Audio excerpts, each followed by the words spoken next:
ফাঁসিতে ঝোলালেও তার অপরাধ আসলে কমবে না, তার কোনো ক্ষমা হবে না। গণ অভ্যুত্থানের সময় আমাদের ছাত্র জনতা বুক দিয়ে লড়াই করেছিল ফ্যাসিস্ট শক্তির বিরুদ্ধে। সাভার আশুলিয়া গণ অভ্যুত্থানের সময় হটস্পট ছিল আন্দোলনের। অন্যদিকে নারায়ণগঞ্জ, যাত্রাবাড়ি, এদিকে সাভার আশুলিয়া, ওদিকে গাজীপুর, টঙ্গী। আপনারা প্রতিরোধ তৈরি করেছিলেন বলেই ঢাকা সুরক্ষিত ছিল, ঢাকার মানুষ রাজপথে নামতে সাহস পেয়েছিল। গণ অভ্যুত্থানের সময় আমরা জানি কি নির্মম ভাবে নির্যাতন চালানো হয়েছিল, গুলি চালানো হয়েছিল, আমার ভাইয়েরা শহীদ হয়েছিল।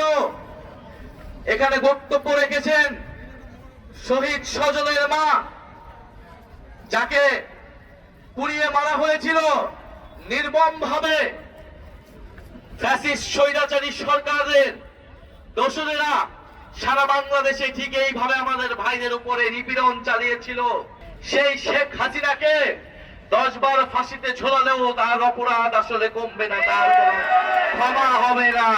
বাংলাদেশের মানুষ কোনোদিন ক্ষমা করবে না শেখ হাসিনাকে, কোনোদিন ক্ষমা করবে না আওয়ামী লীগকে, কোনোদিন ক্ষমা করবে না কোন ধরনের রিফাইন্ড আওয়ামী লীগকে। শ্রমিকরা নানা কারণে এই আন্দোলন গড়ে তোলে, কারণ শ্রমিকদের ন্যায্য মজুরি দেওয়া হয় না। এই শ্রমিকরাই গণ অভ্যুত্থানে আমাদেরকে শক্তি জুগিয়েছিল, রাজপথে বুলেটের সামনে দাঁড়িয়েছিল। আমরা সেই শ্রমিকের ন্যায্য মজুরির জন্য লড়াই করতে চাই। আমরা সাভার আশুলিয়া সহ পুরা ঢাকা জেলাকে চাঁদা মুক্ত জেলা হিসেবে গড়ে তুলতে চাই। ইনশাআল্লাহ আগামীর বাংলাদেশে, আগামীর ঢাকাতে এনসিপির দিকে আসা এই জনস্রোতকে থামানো যাবে না।